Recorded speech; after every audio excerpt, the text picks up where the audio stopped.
Question है कि अंतरिक्ष विभाग की स्थापना कब हुई थी?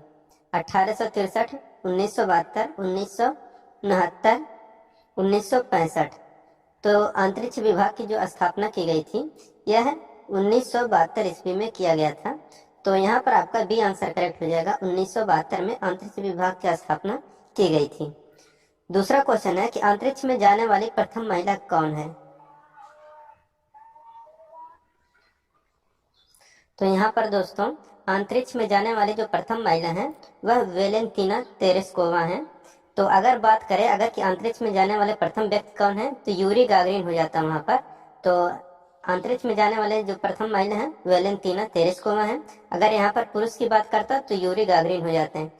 यूरी गागरिन जो थे यह 1961 ईस्वी में गए थे और जो वेलेंटीना तेरेस्कोवा है यह 1963 ईस्वी में अंतरिक्ष में गई थी।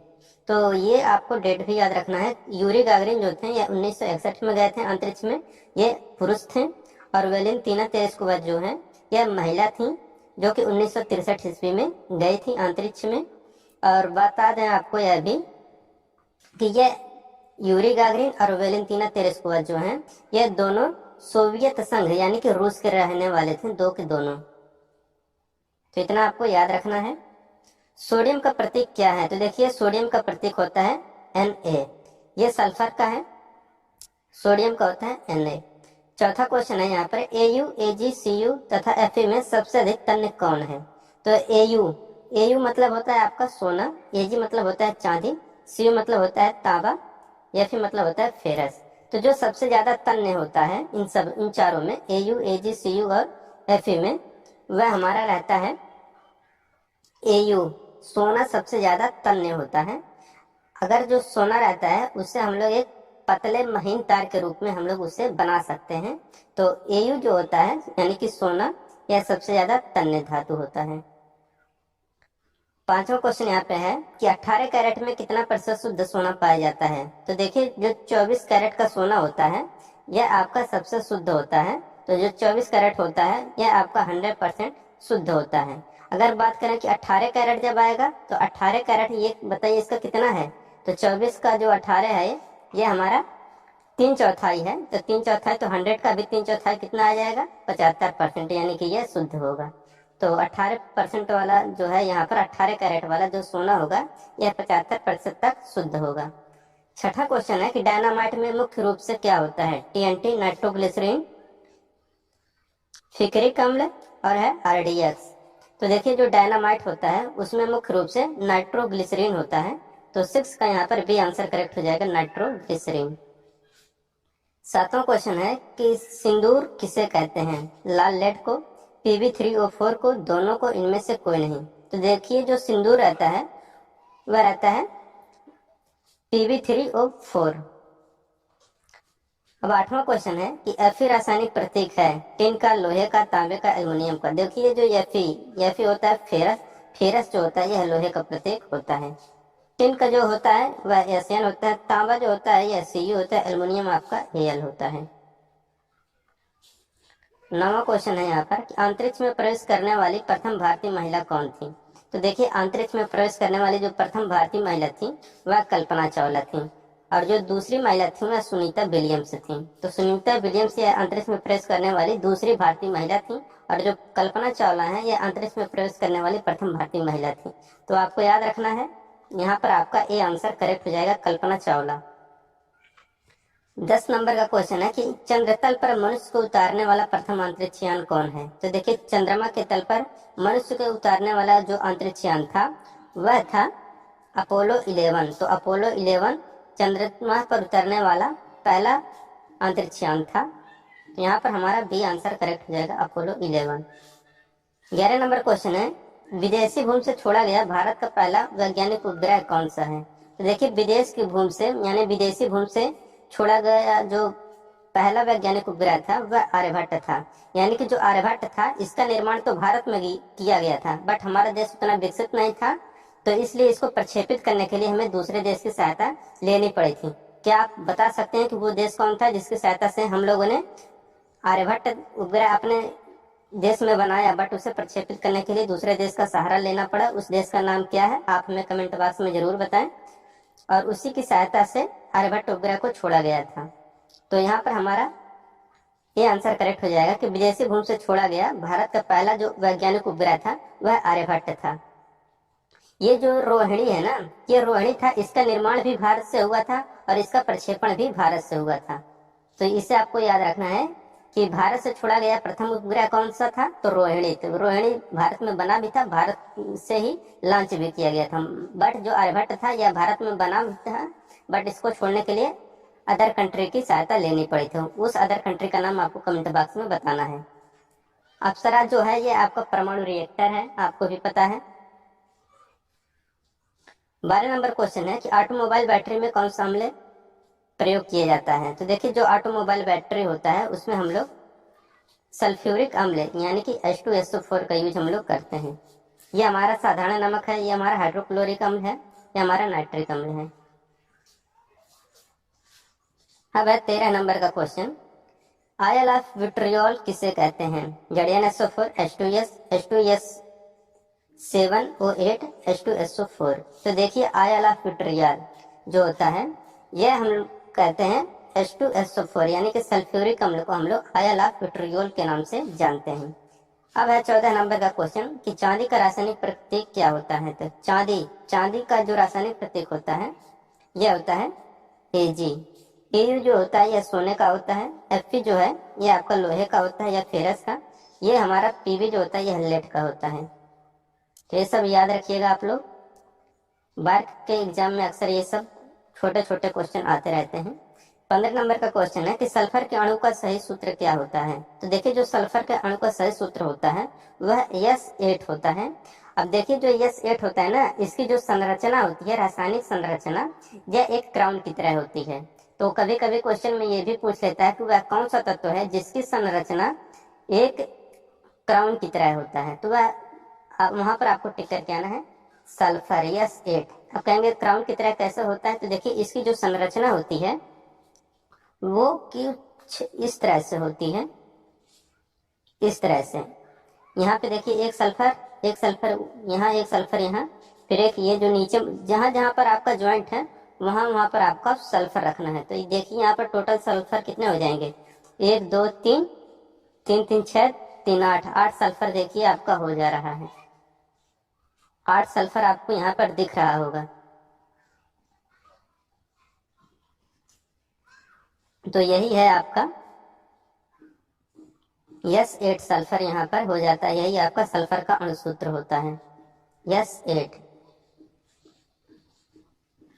16 नंबर का क्वेश्चन है कि C2H5OH, ये है C2H5OH है, इसका सूत्र क्या है। तो देखिए जो C2H5 होता है इसका जो साधारण नाम होता है वह इथाइल एल्कोहल या एथिल एल्कोहल होता है, बट इसका IUPAC नाम की बात करें तो एथेनॉल होता है। तो एथेनॉल जो होता है वह आपका इसका IUPAC नाम होता है, और यहाँ पे जो एथिल अल्कोहल दिया है यह आपका IUPAC यहाँ पे साधारण नाम होता है। 17 नंबर का क्वेश्चन है, डाइक्लोरो डाइफ्लोरोमेथेन बाजार में किस नाम से पाया जाता है। तो देखिए जो डाइक्लोरो डाइफ्लोरोमेथेन होता है यह बाजार में फ्रियान 12 के नाम से पाया जाता है। 18 नंबर का क्वेश्चन है, क्विक सिल्वर का रासायनिक नाम क्या है। तो देखिए जो क्विक सिल्वर होता है इसका जो रासायनिक सूत्र होता है या रासायनिक नाम वह होता है पारद, यानी कि पारा होता है, यानी कि Hg जो होता है इसी को हम लोग बोलते हैं क्विक सिल्वर।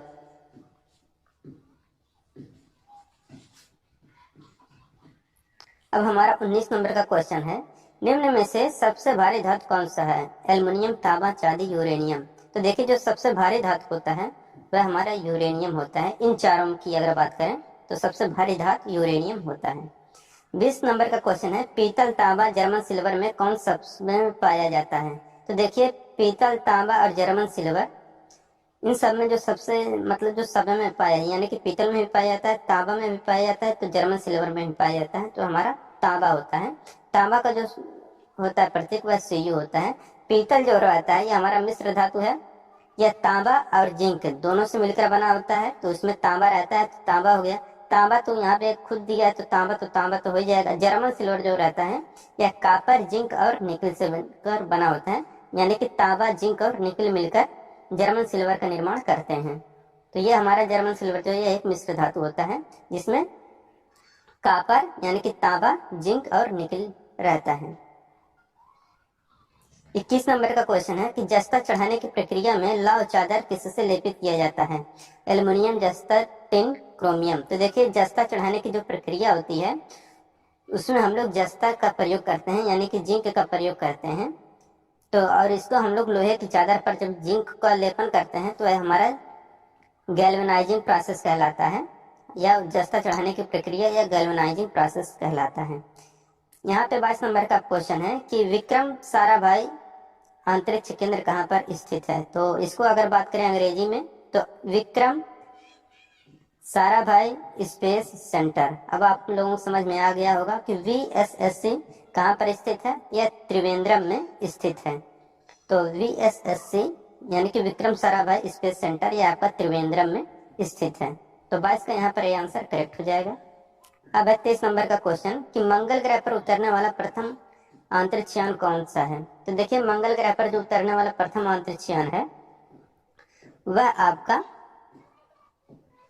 पाथ फाइंडर है। तो यहाँ पर पाथ फाइंडर यहाँ पर करेक्ट हो जाएगा। और देखिए जो पाथ फाइंडर है यह आपका 6 जुलाई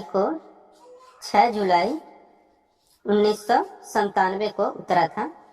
तो इसे आपको याद रखना है कि मंगल ग्रह पर पहला अंतरिक्ष यान पाथ फाइंडर 6 जुलाई 1997 को उतरा था। इसके बाद 24 नंबर का क्वेश्चन है शुद्ध कार्बन का सबसे कठोर रूप कौन सा है? तो देखिए जो कार्बन के कई अपर रूप होते हैं जैसे कि आपका हो गया ग्रेफाइट हो गया, कार्बन तो है ही, और हीरा हो गया। तो ये सब एक दूसरे के अपर रूप हैं। हीरा तो जो होता है यह सबसे कठोर होता है। तो शुद्ध कार्बन का सबसे कठोर रूप होता है हीरा, और जो हीरा रहता है यह कार्बन का अपर रूप है। 25 नंबर का क्वेश्चन है निम्न में से सबसे कठोर पदार्थ कौन सा है? हीरा, पत्थर, लोहा, एस्बेस्टस। तो सबसे कठोर पदार्थ अभी हम लोगों ने पढ़ा है हीरा है।